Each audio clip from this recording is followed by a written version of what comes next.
ರಾಮಚಂದ್ರ ರಾವ್ ಏನು ತಮ್ಮ ಕಚೇರಿನಲ್ಲಿ ಬೆಳಗಾವಿನಲ್ಲಿ ಏನು ಮಹಿಳೆಯರ ಜೊತೆ ಏನು ನಡೆಸ್ಕೊಂಡಾರಲ್ಲ ಅದು ಹೀನ ಕೃತ. ಯಾಕಂದ್ರೆ ಅವ್ರ ಕಚೇರಿನಲ್ಲಿ ತ್ರಿವರ್ಣ ಧ್ವಜ ಇದೆ.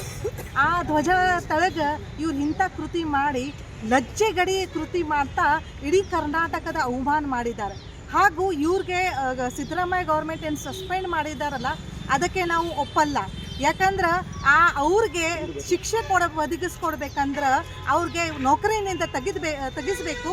ಮತ್ತು ಇಂಥ ಕೃತಿಗಳು, ಯಾಕಂದ್ರೆ ಮಹಿಳೆಯರು ಯಾರು ಪೊಲೀಸ್ ಡಿಪಾರ್ಟ್ಮೆಂಟ್ ಕಡೆ ಹೋಗ್ತಲ್ಲ, ರಕ್ಷಣೆ ಬೇಡ್ಲಿಕ್ಕೆ ಹೋಗ್ತಾರೆ. ಮತ್ತು ರಕ್ಷಣೆ ಬೇಡ್ಲಿಕ್ಕೆ ಹೋಗಿದ ಮೇಲೆ ಇಂಥ ಕೃತಿ ಅವ್ರು ನಡೆಸ್ತಾ ಇದ್ದಾರೆ ಅಂದ್ರೆ ಇದು ಇಡೀ ಕರ್ನಾಟಕ ರಾಜ್ಯಕ್ಕೆ ಅವಮಾನ.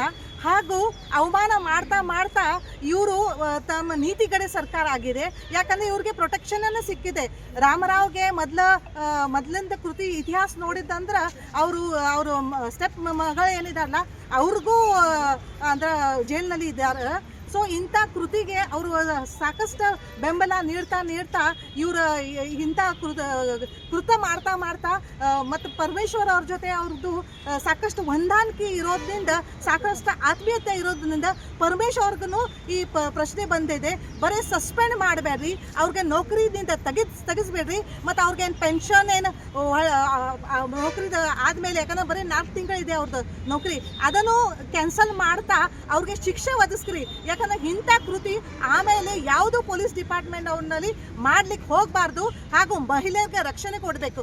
ಅದೇ ಥರ ಇದೆ ನಮ್ದು ಅಮೃತ ಗೌಡ ಏನು ಆಫೀಸರ್, ಸೀನಿಯರ್ ಆಫೀಸರ್, ಮಹಿಳಾ ಆಫೀಸರ್, ದಕ್ಷ ಆಫೀಸರ್, ಅವ್ರ ಮೇಲೆ ಏನು ಗೌಡ ಏನಿದಾರಲ್ಲ ರಾಜು ಗೌಡ, ಇವನು ಕೆಟ್ಟದಾಗಿ ಶಬ್ದ ಪ್ರಯೋಗ ಮಾಡಬಾರ್ದು ಅಂಥ ಶಬ್ದ ಪ್ರಯೋಗ ಮಾಡ್ತಾ ಇಡೀ ಅಂದ್ರೆ ಏನು ಕಾಂಗ್ರೆಸ್ ನೇತಾರ ಏನಿದಾರಲ್ಲ ಅದು ನಾವು ದೊಡ್ಡ ಇದೀವು, ನಾವು ಸಂವಿಧಾನಕ್ಕಿಂತ ದೊಡ್ಡ ಇದೀವು, ಹಾಗೂ ನಾವು ಹೇಗೆ ಬೇಕಾದರೂ ನಡೆಸ್ಕೋಬಹುದು ಅಂತ ತೋರಿಸ್ತಾ ಇದ್ದಾರಲ್ಲ.